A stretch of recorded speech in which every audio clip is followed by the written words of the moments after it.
The Lowe Post is brought to you by Goodyear, helping you discover the road ahead. Goodyear, more driven.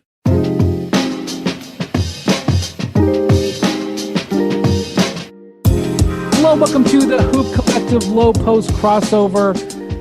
Game 3 of the finals has just ended. Miami strikes back, 115-104. Jimmy Butler will always have this one. No matter what happens in this series, no matter what happens the rest of his career, Jimmy Butler will always have this one. Joined by Zach Lowe and our special guest for tonight, joining us from Miami, Coach David Fizdale. Fizz, you had to like what you saw from your old employers, the Miami Heat, tonight. Man, did they bring it? How fun, how exciting, how, let's just be real about it. Like, we all can say to a man, the Lakers are the dominant force in this deal. Like, you look out there and you look at the people on the court and you go, oh my God, how in the hell is this team in red and black even surviving? But in the same breath, you could say there was no way the Heat was going to let this series just walk away from them. I don't care who was on the court. And it was an organizational win. It's just that's – I don't care how you slice it. Bam Adebayo, no Goran Dragic. These dudes dig in, and they are just – it's just ridiculous how much this team reflects the leadership of Pat and Spo. And without even, like, taking it away from Spo, because I think this team is really Spo's team to a certain extent, and Pat developed it. But this team is Spo's identity. Like, I know this guy. Like, this is Spo. And to see them dig in and win this game, man, what a fun. It's just perfect. This is 2020 in the bubble. This is what it should be. Zach, the Heat just were more Heat start to finish in this game. Well, the two big stories that I would start with are, Jeff said it at the end of the game. That's one of the greatest finals games ever by Jimmy Butler. A 40-point triple-double guarding LeBron James. And the Heat, that was the formula on offense was run our stuff. And they got a lot of stuff running their shooters around and opening up looks for everybody else and then finish with the hammer. And the hammer was Jimmy. And anytime they have anybody but LeBron on Jimmy Butler is just seeing red. It's barbecue chicken time. KCP, get out of the way. Danny Green, get out of the way. You didn't hit a three the whole game. You're gone. Caruso, forget about it. Kuzma, you gave it a shot. A couple times you gave it a shot. I had to spin and fade away and do some fakes and stuff, but I got you. They brought in Markieff Morris for defense on Jimmy Butler, and it didn't matter at the end of the game. And the second thing is, everyone's going to be paying attention to the threes, and I do think, 42 threes for the Lakers out of 79 shot attempts is a big deal to make the Lakers take that many threes. They did that in game 2. The difference tonight was the Lakers were only 20 of 37 on twos after shooting like 1,000% in game 2. And Coach could probably talk a little bit more about maybe why that was. But if you're going to make the Lakers take a ton of threes, you better not give up dunks and layups and easy shots in twos, because they're going to make, they shot 33% from threes. They're getting practice shots. They're getting open shots. But today the difference was they took away the twos. Hey, B, Zach hit it on the head. Like, if you look at the first two games and the shots that the Lakers were getting compared to the shots that the Lakers were taking tonight, it's night and day. And, again, that's a credit to the adjustments and the changes that Spo made to the game. I think what we saw tonight also was that because of who the Lakers put out on the floor, if the Heat continuously seek out particular matchups, the Lakers are not a laterally quick team. They're huge, right? They're a big team. They're long. They're physical. But when you talk about making them slide and making them move, like I saw the Heat running a lot more movement tonight, making them move like the Heat had shown us against Boston and how they shown us against Indiana. That's going to be interesting to see how the Lakers deal with that going forward, because that is literally the two areas where the Lakers defense, which is great as it is where it's vulnerable, is sliding its feet and guarding a ton of movement. And the Heat really exploited that tonight. I thought the Lakers did not take, I don't want to say a serious mindset, but they did not have an NBA Finals mindset. LeBron's tweeting about the Cowboys-Browns game 3 hours before tip-off. Now, look, I'm not questioning LeBron's ability to focus for a game, but this is a guy who didn't touch social media for 10 years, and he's tweeting about the football game, shortly before a game. And you watch the way they came out in this first quarter. They have 10 turnovers in the first quarter, just very lazy and not focused. And, I in a way, I kind of don't blame them, because they were sort of able to easily win game 2. They didn't even play their best game, and they were able to easily win it. And then they hear that Bam and Dragic are out. And it was so interesting before the game, Rachel Nichols does the interview with Jimmy Butler, and he is just super duper confident, like super focused. And I felt like the Lakers oddly didn't match it. And, look, they mess around for those first 12 minutes. They're down 3, and they hit a 3-pointer to tie the game like 7 seconds into the second quarter. So, like, I kind of get it. But I think that's the message that's going to get sent to Zach. They came out in the third quarter the same way. They can't just skate here, even though they're the overwhelmingly more talented team. They're not going to have this given to them. Well, I want you guys both to be honest right now. I'm going to ask you an honest question, because you said the 10 turnovers, they get out to a lead. They're up 4 at halftime. My honesty question is 2 parts. Did you think in your soul that the Lakers were going to win the game the whole time? And when did you actually think Miami was going to win? Because down 4, down 7, I'm just waiting for the Avalanche to come in. So Fizz, when did you actually think, oh my God, Miami might win? Remember, the Lakers go up 91-89 in the fourth quarter, and the response was awesome by the Heat. But when did you actually believe they were going to win? I don't think I am a homer, because I just spoke as my guy. I'm gonna put it out there. Let's just be okay with that. I'm an LA dude. LeBron is a guy that I love to death. I grew up loving the Lakers, but nothing overseas my friendship and brotherhood with Spo and the Miami Heat. So I'm putting that out there now. I knew it when they lost game 2 and how they lost game 2. Actually, the first 2 games in a combination. That just was not Heat basketball. To just get annihilated, to not look competitive, I couldn't see them going out like that. What's the famous Dwayne Wade saying in game 3? I ain't going out like that, right? We got that on our walls in Miami, in the locker room. I ain't going out like that. And so in honor of the great Dwayne Wade, I think the Heat, just as an organization, lived up to who they are. They're not going to lay down. I'm sorry. And if you think you got one game from them the first game and you got a different game from them the second game, the third game is not going to be like any of those first 2 games, because you're talking about a coach now who's seen everything and who knows how to throw all of it up against the wall and knows how to make all of the tweaks. We're not talking about a guy who's walking into this deal blind. Spo is – people better start figuring this out. This guy is HOF, Hall of Fame. So you're saying before tip-off, that's when you knew. When about you? I'm not going to say I knew. I don't know crap. Or you believed. I believed, and I had an incredible trust. Not faith. It wasn't blind. I had a trust that coaching staff and the grit of this group, knowing these people, that they would give themselves a chance to win the game. I didn't know how they would do it. I just felt like I just know them.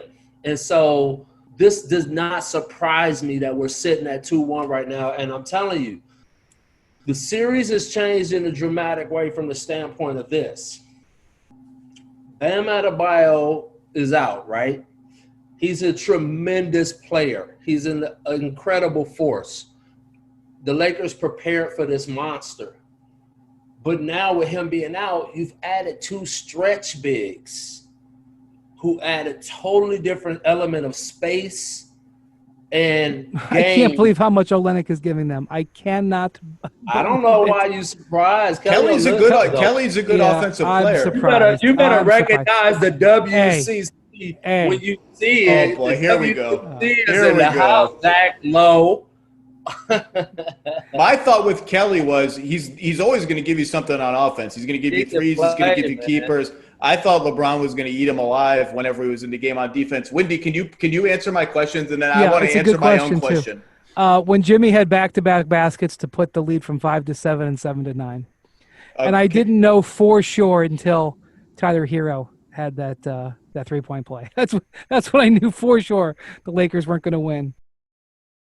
Real quick, just because I have it in front of me, I want to give some stats and information, ESPN stats and information, numbers on Jimmy Butler tonight. These are numbers as a facilitator. 33 points were created off of his passes. Okay? He created at the end of the game, Fizz, he was like mama. Whenever there was trouble, just throw it back to mama. They just keep throwing it back to him.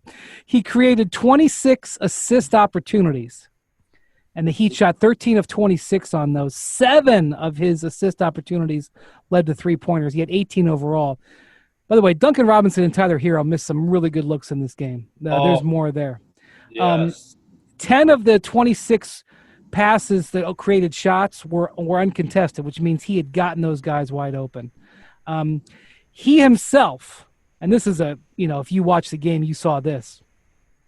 He himself shot 9 of 15 on contested field goals.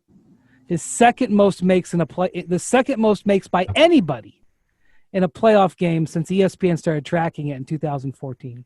He was 12 of 18 when creating his own shot, 4 more than any other player in an ESPN tracked game since 2014. So, probably historically way up there, but certainly for these tracking numbers. So basically, what you just said is he was a superstar tonight. Yeah. Beyond. Yeah. I think it's one of the best games that's ever been played in the finals. Wendy, can I answer my own question? Yeah. Let me say one more thing. I apologize. I'm holding the ball. I saw some people compare this game to LeBron in Game 2 of the 2015 finals. The finals, which is naturally people are going to because he lost Kyrie and Kevin Love, just like Jimmy lost 2 people. This was a better performance. I'm just going to say, in Game 2, back in 2015, LeBron goes 11 of 35. Does have 16 rebounds, 11 assists for 39 points. It was great performance. But Jimmy tonight, also on defense too, but Jimmy tonight with 14 of 20, 11 and 13. Did somebody say barbecue chicken? Zach, did you say barbecue chicken? I did. Yes, and it was marinated all night long. All right, Zach. When did you know the Heat were going to win this game at the buzzer? This is what I believed. Lakers take a 2-point lead, 4th quarter. Heat come out of a timeout. Jimmy hits a floater in Braun's face, like a tough line drive floater. They get a stop. Jimmy, Olynyk pick and pop. Olynyk fakes the slip, moonwalks out to the 3-point arc, hits a 3. Next possession, Jimmy, Kelly again. They switch. Jimmy's dancing with AD at the foul line. AD can handle that, no problem. Caruso kind of panics, loads up almost like all the way to the nail off of Hero. Dish to Hero, Hero 3. I think they're up 6 by that point. I was like, damn. Because how many times do you see in that game when the favorite comes back and they land the punch and they take the lead, and like from then it's just an 8-point, 9-point win. The Heat came out of that timeout, punch, punch, punch. We're taking this game, and I was like, "Damn, they might actually win this thing." I was texting with people. I thought it might be 12 or 15. You know what, though, guys? You know what's interesting is again, I come back to this whole element of the bubble, and the Lakers just seem like if for some reason this game was in an arena, I feel like it changes the dynamics. And for some reason, the Lakers just look like they just couldn't muster up the, you know what I mean? That thing that the crowd gives you to push forward. Even though this game would have been in Miami, and I'm not discounting like the organization of the series and what it would have been. It's just like, it's really interesting how tough it is to live in that bubble and what it takes to do what the Heat did tonight and to say, this is important. This is not a bubble title. We are going after this deal. We are not laying down because it's very, like, come on, like how the below average player from a courage standpoint might have laid down in this. It's easy to go home right now in COVID and all of this stuff and be home with your family and all this. But these dudes said, no, not tonight. And I just think the bubble creates a unique dynamic from an inspiration standpoint, a motivation standpoint, a courage and fight standpoint. And so it's going to be the Heat just made this really interesting. And I think the Lakers are woke now, and they know that this is real. And you don't want to play with fire because the Heat is not that type of team. One of the things you also mentioned before we got on, Coach, was that Zach and I talked about this after Game 2. We thought that it would be very difficult for the Heat to play less zone because the matchups, they could hunt Hero and Robinson, and which is what happened in Game 1. And I didn't think they would play exclusively zone, but I thought they had to keep the zone up. They just had to play with more ball pressure. They went away from the zone tonight, and you know why. Yeah. I got it. I got some ideas. What is that? Well, I just think they just said, zone, no zone, whatever we play. The zone, they were picking it apart. And I think I want to go back and watch the game again before I state it too definitively. But, we saw it 100 times. LeBron is going to call up his guards for pick and rolls to get Hero and Robinson involved. And the Heat were just like, you can do that. But this game, everyone else, the other 3 defenders are taking like 2 extra steps toward the paint. So when Alex Caruso rolls down, he's not open. You're going to have to kick it to Kuzma. You're going to have to kick it to Markieff Morris. And we're going to live with a certain amount of those guys getting threes, but you're not getting layups. You're not getting inside-out swing passes. You're not getting dunks. And to me, the guys that we should be talking about are, in that regard, are Green and Caldwell Pope, who are their shooters, had another bad shooting game. And we haven't talked about it yet, but Anthony Davis's foul trouble was a massive swing factor in the game. I think if you listen to what was said from the Heat camp and just overall basketball analysts commentary over the last few days, is that the Lakers do not feel the Heat, right? Like that was like the overarching theme is they don't feel them. And I thought that a lot of that had to do with the zone. And tonight, the Heat came out, and I thought the Heat said, you're going to feel us. Whether we lose or win, you're going to feel us. And the Heat got up into a man-to-man, and they did a lot less switching. They played almost no zone tonight. And they said, you're going to have to beat our toughness. And if we're going to go down, we're going to go down with you going through us and not us trying to play our secondary defense. And to their credit, they really, really defended the heck out of the Lakers. And really, the Lakers looked stagnant offensively for really the first time. Think about what was the first game? What was the differential? Like 30, 40? Big number. It didn't matter. It was a big number. And then game 2, we knew that the Lakers was not as competitive, And so I think for the Heat to turn that around and to really shift the lever of physicality right now, especially against a team with that kind of size, it's interesting, and it's gonna be fun to watch how Frank counters that and what Spo and them do to continue that. Yeah, and also we now have to discuss about Bam Adebayo. Spo said before the game, and I don't know how much being said is true. I mean, the Heat are still calling this a neck injury when other people think it's a shoulder injury. Spo said it was one of the hardest decisions of his career to not play Bam tonight. They buy 2 extra days and buy a 5th game to get Bam Adebayo, give him a chance. And that's if it's 3-0, I mean, I'm telling Bam, listen, pack it up. We'll see Bam's year. not playing. Come on, you know that. Jimmy even said before the game with Rachel, "Hey, we get this one tonight. We might have something up our sleeve or something to that effect." Because she asked him about Bam, and he said, "You give us this one tonight." He opened cracked the door open for a maybe.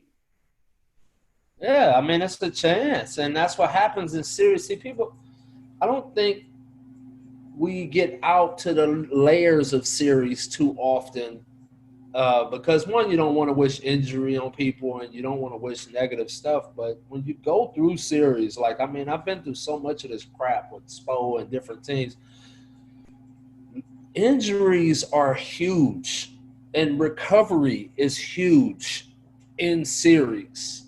You don't know. Those are things that you can't predict. Those are the unknowns of series. And so, I remember getting Chris Bosh back, against Boston.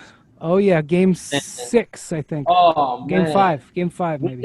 We're not going to beat Boston without Chris Bosh. I just don't see how we would have pulled that off. We got through Indiana, and that was brutal, and Shane Battier was amazing. But to get through Boston without Chris Bosh, that team and the team that y'all knew and those competitors and that coach, and I don't know if we would have pulled it off. So when you get somebody back with other guys playing with extreme confidence, that adds an incredible element to your team. And so I think there's too many times we get too quick. I was listening earlier today, and it's no knock on LeBron, and I'm not trying to take shots at him or nothing, but I was just listening to him talk about being compared to Kobe and Shaq and him and AD, and I'm like, that's a little premature, right? You got to get some wins with the trophy before people start comparing them to Kobe. And Kobe and Shaq did some monumental stuff. So, I think, this Heat team is not that kind of team that you want to just kind of be like, oh, they're out of it. The Lakers are going to really have to earn this. And if they add Bam to this deal again, and I don't know what's up with Goran, but I think if they add Bam for sure, this is really an interesting series. Well, and they played with season on the brink urgency, and very few players run like Robinson and Hero run. Those guys run their stuff hard, and the Heat were switching up. Sometimes they would slip screens, sometimes they wouldn't, sometimes they would fake a pin down and slip to the rim. And it confused the Lakers. The speed of all that and the unpredictability of it, the Lakers, LeBron was cranky because they had some breakdowns. They're going to see some on film, but I give the Heat a lot of credit for those breakdowns. Zach, remember what I told you. 2 things killed the Lakers tonight, all right? Foot speed laterally and how to guard movement. What does Duncan Robinson and Tyler Hero do? They move. And if you're not willing to move with them, and then when the rest of the other guys are moving too, when the Crowders are moving, and and Jimmy's moving, and Andre's moving, and all of these other guys are really putting it almost like a just I'm gonna move to wear you out type of stuff. I remember that when we played the Spurs the last year and they kicked our ass. It was they were running circles around us. It was movement just to move us, and they were just wearing on us and beating on us. And I think if the Heat have any chance, it helped when the arena was 98 degrees. Well, that all. I'm not gonna. Brian, I'm not going there. Hey, we was all hot. Unless they did something. Unless they did some defensive slide drills in a sauna before the game, they weren't ready either. So we all was hot in that game. So I am not going down that road. At the end of the day, them dudes ran. They was running their routes harder than we could. They did a better job than we did, and they deserve to be champions. They came out with a different ferocity than we did, and their team was just they had that thing. And I think the only way that the Heat can beat a Laker team, this Laker team, which is just it's a Goliath, is they have to burn calories just to burn them. Well, I think the Heat's conditioning, which is superior, not to say the Lakers are out of condition, but the Heat's conditioning played a role. And Spo after the game talked about how he's, Jimmy is in the top percentile in the entire league for conditioning. And watching him play 45, 46 minutes in this game, where he was also playing point guard down the stretch, which is incredibly tiring. You saw it when he got fouled near the end of the game. He just laid there. He bought his breaths, didn't he? It's like, give me 14 seconds here to get 6 breaths. I think that played a role. But I think, Anthony Davis will obviously have a lot of regrets from this game, and I think you will see a much more feisty Anthony Davis. I don't know if Danny Green's going to ever make shots. He's got a hip injury that they're not talking about, but clearly his hip is bothering him. He's getting it stretched out and stuff. He hadn't been able to make a shot for a while. I expect the Lakers to play a lot better, but if a Danny Green can't go, what is the Lakers' next? Well, he's going to play. He can't make a shot. Like, again, though, if you can't make a shot and that's what you do in the finals, a lot of times that will kind of move you out of the rotation because you don't have time now. You know what I'm saying? Like, teams will – I don't know what Frank's going to do. And Frank is a hell of a coach, so I'm not going to sit here and act like I'm in his bag but I just know that a lot of times you have to make some tough decisions in the finals when it comes to your rotation. So it's going to be interesting to see, and especially because, it was multiple plays there. I saw Jimmy Butler intentionally going after Danny. It's going to be interesting to see how they, proceed with a guy like Danny Green. Well, and they Dwight Howard, who was so big in the first 2 games, he was minus 15. They were able to figure out a way to limit his. They went bigger though. They didn't play midget lineups tonight. They only had, it was like probably a 5. I don't even know what the minute stretch was, but about 5 minutes maybe where Iguodala was playing. He was the biggest guy on the floor. But after that, it was always Myers or Kelly was on the floor for them at all times. They didn't go super small. They didn't go to that super small lineup because you just can't. You can't do it against the Lakers. They'll kill you. You saw what it looked like the first 2 games. The rebounding, come on, like that rebounding stuff was looking like that's little kid stuff. That's like Zach called them Lilliputians with Gulliver. That was what the Ivy League guy compared it to. Hey now. Well, I was going to ask you, but I have a feeling if you have suggestions for the Lakers, you're not going to give them out. But no, but listen, it's not that. I just think if we wanted to talk about adjustments with the Lakers, I just think the Lakers didn't have urgency. I thought the Lakers, beyond the strategy, I just thought the Lakers lacked urgency tonight. I thought for some reason they looked flat. And it was kind of like, let's see how the game goes. They were boxing and feeling it out, and they got caught. And so I would say the first thing is the Lakers have to get their urgency up. And I think after a loss, that's immediate respect you gain for a team. Okay, they can beat us. Now I think it's like, okay, let's go. And so I think that's the first thing they have to do. And then the next thing they have to do is they have to figure out how they're going to cover up the mismatches that the Heat are creating, and they're going to have to figure out how to deal with when the Heat decide to just run all of that super movement and get you running around on multiple actions, and how they're going to guard that consistently so they have rules and discipline to stopping that stuff. But ultimately, at the end of the day, the Heat still are the ones that have to continue to figure out how to beat the Lakers because, they got them. But the Lakers are up 2-1, and the Lakers are monsters. And, my grandfather used to tell me, when I used to be my grandfather in Horace, he used to say the sun shines on the dog's ass every now and then. Well, sometimes the sun shines on the dog's ass, and, so we're going to see how it goes. I don't know if that's what it is with this game or not, but I know the Lakers have a healthy respect for the Heat, and we'll see how it goes in the next game. All right, Zach. Well, you have anything else before we go? No, I agree with Fizz. Play harder and more urgency is one. I wonder if they'll play AD at center even more to get faster lineups on the floor. And I know they'll be expecting now Miami's going to pack the paint to an even more extreme degree. They're going to have some counters ready for that in the half court. Those are sort of boring X's and O's stuff to talk about, but they'll have some stuff ready. But I think I love a good game 4. Like Fizz said, the Heat have gotten everyone's attention now. All the talk going into this game, let's be honest, including on this podcast, was who's going to win Finals MVP. And now the talk is going to be, what are the Lakers and Heat going to bring to Game 4? Having seen and reviewed everything that happened in Game 3, and I'm just glad.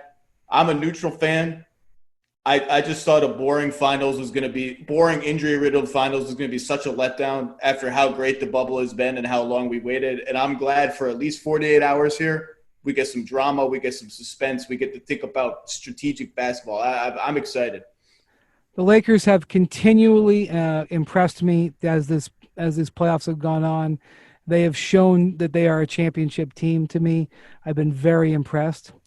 And I still am impressed, but I will say that they do have a penchant to go a little cold shooting the ball. So, was this an outlier, or was this the beginning of a little cold spell? We will find out. Thank you, David Fizdale. Thanks, you, Zach. Guys. Thank you, everybody, for listening to this Hoop Collective Low Post crossover. Have a great week. We will talk to you after Game 4.